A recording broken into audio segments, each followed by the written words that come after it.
Hi guys, welcome to Oliveboard. कैसे हैं आप सभी लोग? उम्मीद करता हूँ सभी लोग बढ़िया होंगे। मैं सौरभ, आप सभी लोगों का क्वांट फैकल्टी। और भाई, आज अपन बात करने वाले हैं सभी लोग से यहाँ पे एसएससी एमटीएस के बारे में। ठीक है, तो मैं एक एक करके सारी वीडियो बना रहा हूँ। जो भी बच्चे नए हैं, जो पहली बार अप्लाई करने जा रहे हैं, जो पहली बार एसएससी के सारे एग्जाम्स देने जा रहे हैं, चाहे वो एसएससी सीजीएल हो, चाहे सीपीओ हो, चाहे आपका एमटीएस हो, चाहे सीएचएसएल हो, ठीक है, सारी चीज़ें अपन यहाँ पे डिस्कस करेंगे। तो मैं एक एक वीडियो सभी से रिलेटेड बना रहा हूँ, जिसमें सीजीएल की वीडियो मैं बना चुका हूँ और सीएचएसएल की बना रहा हूँ, और ये आपकी एमटीएस की वीडियो हो गई। तो क्या डिटेल इन्फॉर्मेशन आपको जानना चाहिए उस एग्ज़ाम के बारे में, कितने स्टेप्स में वो एग्ज़ाम होता है, किन बातों का आपको ध्यान रखना है अपने फाइनल सिलेक्शन तक पहुंचने के लिए, तो उन सारी बातों पर अपन इन वीडियो में बात करने वाले हैं। ठीक है, चलिए तो वीडियो को स्टार्ट करते हैं और देखते हैं क्या सारी चीज़ें हैं, आपको क्या क्या चीज़ों का ध्यान रखना है। पहली बात कर लेते हैं पहले की, जो एसएससी का जो कैलेंडर है, स्टाफ सिलेक्शन कमीशन का जो आपका कैलेंडर है, ठीक है, पूरा 2000 मिड 2023 तक का जो आपका कैलेंडर आया है, जितने भी 2022 में होने वाले एग्जाम है, उसमें जो आपका मल्टीटास्किंग यानी एमटीएस का नॉन टेक्निकल पोस्ट के लिए एग्जाम है 2020 का। तो इसका टीयर वन जो एग्जाम है उसका नोटिफिकेशन आपका आने वाला है कब? 25 जनवरी 2023 को। ठीक है, 25 जनवरी 2023 को आपका यहाँ पे नोटिफिकेशन आउट होगा, यानी कि फॉर्म फिलिंग आपकी स्टार्ट होगी। जो क्लोजिंग डेट है वो आपकी 24 फरवरी होने वाली है। ठीक है, तो करीब करीब एक महीने का टाइम आपको रहेगा यहाँ पे। और जो आपका एग्जाम है वो अप्रैल से मई में आपका हो सकता है, 2023 में अप्रैल से मई के अराउंड आपका टीयर वन का एग्जाम होगा, यानी पहला एग्जाम होगा। और उसके बाद फिर आपका यहाँ पे फिजिकल टेस्ट होता है, ठीक है, छोटा सा। और इसके बाद फिर आपका बात करेंगे अभी सारी चीज़ों पे कि क्या क्या चीज़ें होती हैं। और फिर आपका फाइनल सिलेक्शन होता है एक छोटा सा डिस्क्रिप्टिव पेपर के साथ में। ठीक है, तो according to 2000 calendar of SSC, ठीक है, यहाँ पे आपका नोटिफिकेशन 25 जनवरी के अराउंड आएगा, और फिर एग्जाम अप्रैल मई 2023 में आपका कंडक्ट कराया जाएगा। अब बात करते हैं क्या सारी चीज़ें ध्यान रखनी होती हैं। एसएससी एमटीएस एग्जाम क्या है? एजुकेशनल क्वालिफिकेशन की बात किया जाए तो आपको यहाँ पे 10th स्टैंडर्ड यहाँ पे आपका क्लियर होना चाहिए, यानी आप 10वीं पास होने चाहिए किसी भी रिकॉग्नाइज्ड स्कूल या यूनिवर्सिटी से। ठीक है, जिस भी बोर्ड से आप, कोई भी बोर्ड चलेगा, और आप 10th क्लास पास होने चाहिए। इंडिया के सिटीजन होने चाहिए आप, नेपाल भूटान के सिटीजन होने चाहिए। ठीक है, पूरी डिटेल है यहाँ पे। या आप इंडिया में अगर रेफ्यूजी हैं, ठीक है, माइग्रेंट हैं, जैसे पाकिस्तान, बर्मा, श्रीलंका, तो 1962 से पहले आप इंडिया में सेटल हो जाने चाहिए, तभी आप यहाँ पे भारत के नागरिक माने जाएंगे और आप एसएससी एमटीएस के लिए यहाँ पे एलिजिबल हैं। एज लिमिट की बात किया जाए तो कुछ पोस्ट ऐसी हैं जिनमें 18 से 25 साल उम्र होनी चाहिए, कुछ पोस्ट आपकी ऐसी हैं जिनमें 27 साल की उम्र भी चलेगी, है ना। जैसे कि CBIC, central board of indirect taxes and customs, department of revenue के अंतर्गत जो आता है, उसमें जो एमटीएस है, मल्टीटास्किंग स्टाफ है, उनकी जो एज है वहाँ पे आपकी 27 वर्ष तक वहाँ पे चलेगी। ठीक है, और 18 से 25 वर्ष मतलब कि आपका जो उम्र है वो ऐसा होना चाहिए कि 2/1/1997 से 1/1/2004 के बीच में होना चाहिए। ठीक है, मतलब 2/1/1997 के बाद में आप पैदा होना चाहिए, और आपका 1 जनवरी 2004 से पहले आपका जन्म वहां पे होना चाहिए, डेट ऑफ बर्थ इसके बीच में होनी चाहिए, तब आप यहाँ पे एलिजिबल हैं आपका एसएससी एमटीएस के लिए। ठीक है, चलिए, और यहाँ पे एज रिलैक्सेशन की बात है। यहाँ पे एससी एसटी को 5 साल मिलेगा, ओबीसी को 3 साल, पीडब्ल्यूडी को 10 साल अनरिजर्व्ड कैटेगरी से, और पीडब्ल्यूडी ओबीसी से 13 साल, पीडब्ल्यूडी एससी एसटी से 15 साल। तो ये एज रिलैक्सेशन है, आप देख सकते हैं जो भी आपकी कैटेगरी है। जो एग्जाम पैटर्न है, बेसिकली एग्जाम पैटर्न ये हर साल आपका होता है। इसमें पहला पेपर होता है ऑब्जेक्टिव पेपर, ठीक है, 100 क्वेश्चंस होते हैं। ठीक है, 90 मिनट का टाइम रहता है आपके पास, तो ऑब्जेक्टिव टेस्ट होता है।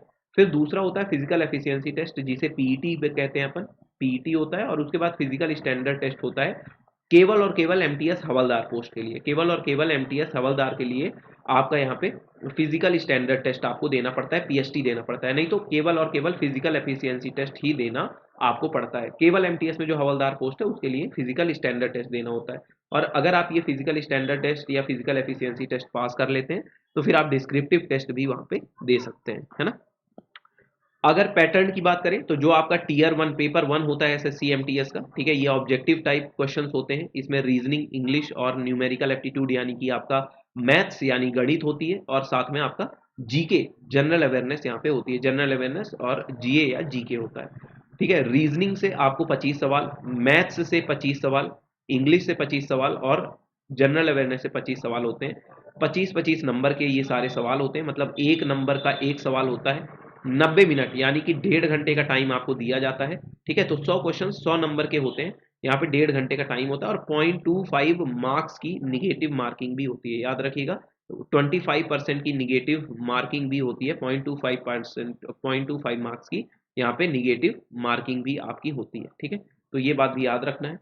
और फिर इसके बाद जैसे मैंने कहा, अगर आप ये क्वालिफाई कर लेते हैं, ठीक है, जब आपका इसका रिजल्ट आएगा तो अगर आप इसको क्वालिफाई कर लेते हैं तो उसके बाद फिर आपका होता है यहाँ पे एसएससी एमटीएस का हवलदार पोस्ट के लिए पीईटी और पीएसटी टेस्ट होता है, ठीक है। तो यहाँ पे बेसिकली होता क्या है, जो आपका पीईटी है, तो यहाँ पे देखिए, candidates who have applied for SSC havaldar post have to appear for physical efficiency test and physical standard test after qualifying SSC MTS, ठीक है। तो यहाँ पे फिजिकल एफिशिएंसी टेस्ट जो है उसमें ये होना चाहिए कि जैसे जो मेल कैटेगरी है वो वॉकिंग यानी कि पैदल चलना 1600 मीटर उन्हें 15 मिनट में चलना है, और फीमेल कैटेगरी को आपको यहाँ पे 1 किलोमीटर, सॉरी 1 मीटर लिख गया, ये 1 किलोमीटर है, 1 किलोमीटर 20 मिनट में चलना है, ठीक है। तो ये वॉकिंग का हो गया 1600 मीटर मेल्स कैटेगरी को 15 मिनट में, फीमेल कैटेगरी को 1 किलोमीटर 20 मिनट में। साइकिलिंग आपको यानी साइकिल चलाना 8 किलोमीटर आधे घंटे में आपको चलाना है 30 मिनट में, और महिलाओं को 3 किलोमीटर साइकिल 25 मिनट में चलाना है, ठीक है। तो ये फिजिकल एफिशिएंसी टेस्ट हो गया। फिर इसके बाद फिजिकल स्टैंडर्ड टेस्ट यानी कि आपकी हाइट वगैरह कितनी होनी चाहिए।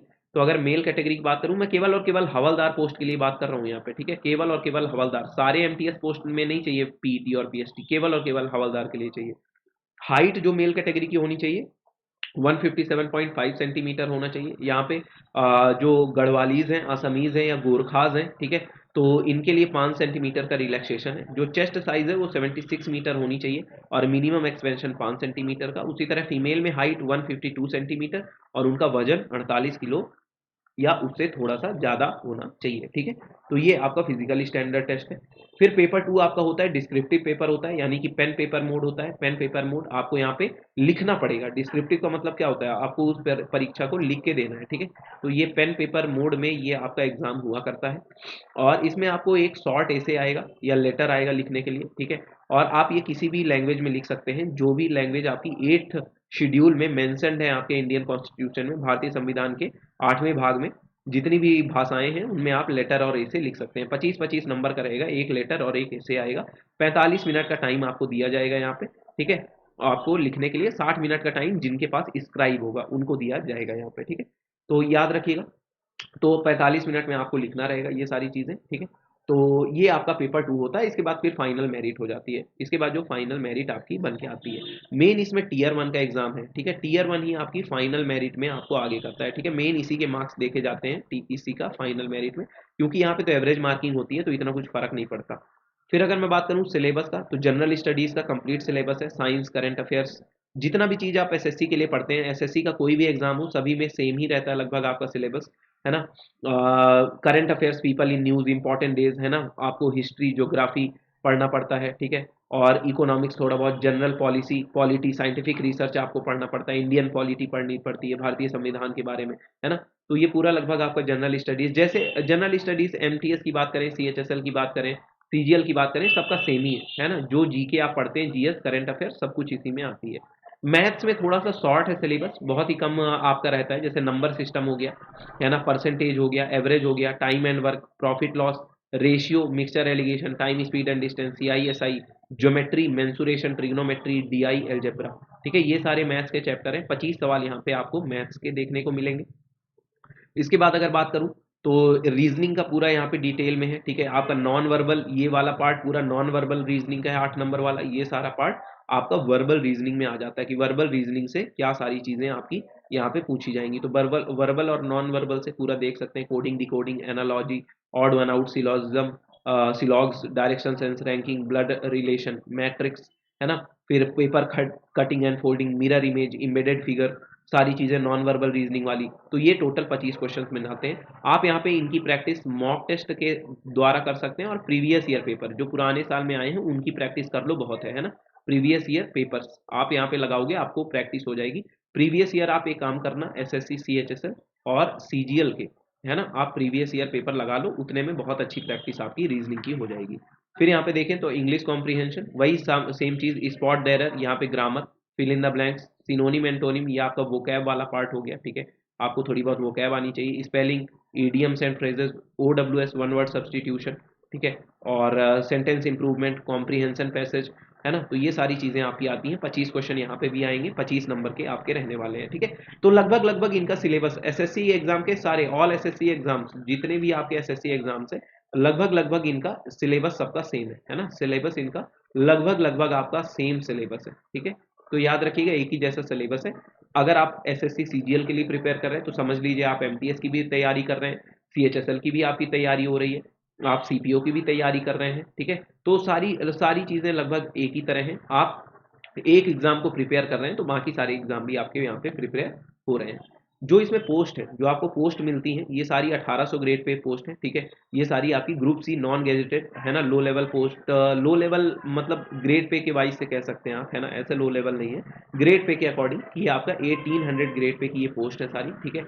जैसे कि अगर देखा जाए एसएससी सीजीएल से आपको 2800 ग्रेड पे से मिलना शुरू होती है, 2800, फिर आपका 4200 ग्रेड पे, है ना, और फिर आपका 4600 और 4800 ग्रेड पे तक की पोस्ट होती है, ठीक है। और इसमें केवल ग्रुप सी पोस्ट होती हैं 1800 ग्रेड पे लेवल की। जैसे अगर पोस्ट की बात करें, प्यून हो गया, है ना, डेफ्टरी हो गया, जमादार हो गया, जूनियर जेस्टेशनर ऑपरेटर हो गया, चौकीदार हो गया, सफाई वाला हो गया, माली हो गए, ठीक है। तो ये सारी आपकी पोस्ट के नेम है जो कि पोस्ट आपको यहाँ पे मिलती है, ठीक है। और अगर यहाँ पे देखा जाए तो इन हैंड सैलरी जो आती है, ठीक है, तो यहाँ पे कैटेगरी वाइज मैंने दिखाया है एक्स वाई और जेड सिटीज में, ठीक है। एक्स सिटीज मतलब टीयर 1 सिटीज हो गई, ठीक है, सबसे अच्छी शहर जैसे कि मुंबई, दिल्ली, कोलकाता, है ना, चेन्नई आपका हो गया, बेंगलोर हो गया, है ना, जो जितने भी बड़े कैपिटल सिटीज हैं। फिर टीयर 2 जो उनसे थोड़ा सा कम लो लेवल सिटीज आते हैं, फिर टीयर 3 यानी कि जो छोटे शहर आते हैं, ठीक है।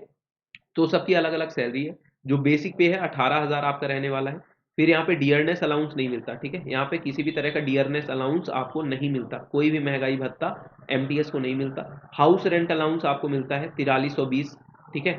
और यहाँ पे सॉरी ये आपका 2888 है, और यहाँ पे 1440। उसी तरह यहाँ पे ट्रेवल अलाउंस मिलता है 1350, 900 और 900 रुपये, ठीक है। ट्रेवल अलाउंस में डीए कुछ भी नहीं मिलता आपका। ग्रॉस सैलरी जो बनती है वो 23,670 एक्स सिटीज में, 21,780 करीब वाई सिटीज में, और 20,340 रुपये आपका यहाँ पे जेड सिटीज में बनती है, ठीक है। फिर बाकी यहाँ पे एनपीएस वगैरह जो थोड़ा बहुत गवर्नमेंट देती है, जो कुछ आपका कटता है पैसा, जो कुछ गवर्नमेंट उसमें ऐड करती है, ठीक है। तो लगभग लगभग आपका टोटल डिडक्शन यहाँ पे 3425 का होता है, और ये आपकी इन हैंड सैलरी आपकी होती है, ठीक है, एमटीएस की। तो ये देख सकते हैं एक्स वाई और जेड सिटीज में इन हैंड सैलरी जो एमटीएस को मिलती है, ठीक है। तो ये पूरा डिटेल में इंफॉर्मेशन थी एसएससी एमटीएस के रिगार्डिंग। चलिए तो यहीं पे वीडियो आपकी ख़त्म भी करते हैं गाइज। आपसे एक और यहाँ पे इंफॉर्मेशन ये है कि अगर आप ऑलिव बोर्ड के साथ अपनी तैयारी करना चाहते हैं, जो कि मैं तो कहूँगा कि भैया olive board is the best, ठीक है, ऑलिव बोर्ड बेस्ट है आपकी प्रिपरेशन के लिए। तो यहाँ पे अगर आप ऐसे हैं जो पहले से तैयारी कर रहे हैं, आपको कोई वीडियो कोर्स नहीं चाहिए, तो आप एसएससी एलीट जैसा पैक ले सकते हैं, जहाँ पे ऑल एसएससी एग्जाम्स के यहाँ पे आपको मॉक्स मिल जाते हैं बहुत ही रीजनेबल प्राइस में। अगर आप चाहते हैं कि आपको वीडियो कोर्सेज भी मिले मॉक्स के साथ में, तो सुपर एलीट ले लें, जिसमें एसएससी एलीट इंक्लूडेड रहता है। इसमें सारे मॉक्स और सारे एसएससी एग्जाम्स के आपको जो हो जाते हैं वीडियो कोर्सेज, है ना, वीडियो लाइव क्लासेस, सारे कंसेप्ट जितने भी नए कोर्स लॉन्च होंगे सब चीज़ मिल जाएगी साथ में। सारा आपका ये वाला जितने भी यहाँ पे एग्जाम्स हैं, सभी एग्जाम्स का मॉक्स भी आपको मिल जाएंगे। उसी तरह आप एसएससी रेलवे ले सकते हैं, ठीक है। एसएससी रेलवे एलीट में एसएससी और रेलवे के सारे मॉक टेस्ट, और SSC plus railway super elite में एसएससी एंड रेलवे के सारे लाइव कोर्सेज, सारी चीज़ें, सारे मॉक्स आपको यहाँ पे मिल जाएंगे। अगर आप 12 मंथ्स की वैलिडिटी का लेते हैं तो 649 में आपको कोड यहाँ पे यूज़ करना है सौरभ, ठीक है। यहाँ पे आपको जो कोड यूज़ करना है वो कोड यूज़ करना है सौरभ हर जगह पे, ठीक है। कोड जो आपको यूज़ करना है वो हर जगह पे सौरभ यूज़ करना है, ठीक है, चाहे कहीं पे भी यूज़ करो आप सौरभ कोड पे यहाँ पे मैक्सिमम डिस्काउंट ले सकते हो 35% का, ठीक है, 35% का। और यहाँ पे आप जो है कोड लगा देना सौरभ, ठीक है।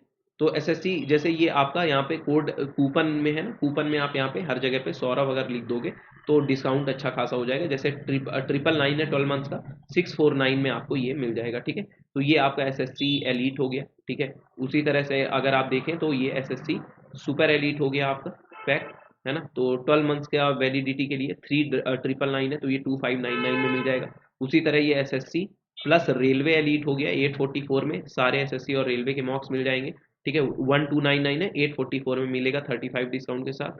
और यहाँ पे आपका SSC plus railway super elite का प्राइस हो गया। तो आप इसको कंसीडर कर सकते हैं। ऑली बोर्ड के साथ अपनी प्रिपरेशन बनाए रखिए, प्रिपरेशन करते रहिए, मैं तो यही कहूँगा। ठीक है, चलिए तो इस वीडियो को यहीं पे खत्म करते हैं। आप चाहे एसएससी, बैंकिंग या रेलवे कोई भी चीज़ लेते हैं, मैक्सिमम पॉसिबल डिस्काउंट किसी भी मॉक्स, किसी भी कोर्स के लिए Saurabh code is the best, maximum discount इसी कोड से मिलेगा। ठीक है, तो लाइक करिएगा, कमेंट करके बताइए आप प्रिपरेशन किस एसएससी एग्जाम की कर रहे हैं। ठीक है, तो जरूर कमेंट करके बताइए कौन से एग्जाम की प्रिपरेशन कर रहे हैं। शेयर जरूर करिए, सब्सक्राइब करिए ऑली बोर्ड एसएससी चैनल को ऐसे ही और नई वीडियोस के लिए, और अपने दोस्तों के साथ भी जरूर शेयर करिए। मिलेंगे अगली वीडियो में, ख्याल रखिएगा, take care, bye bye and have a nice day.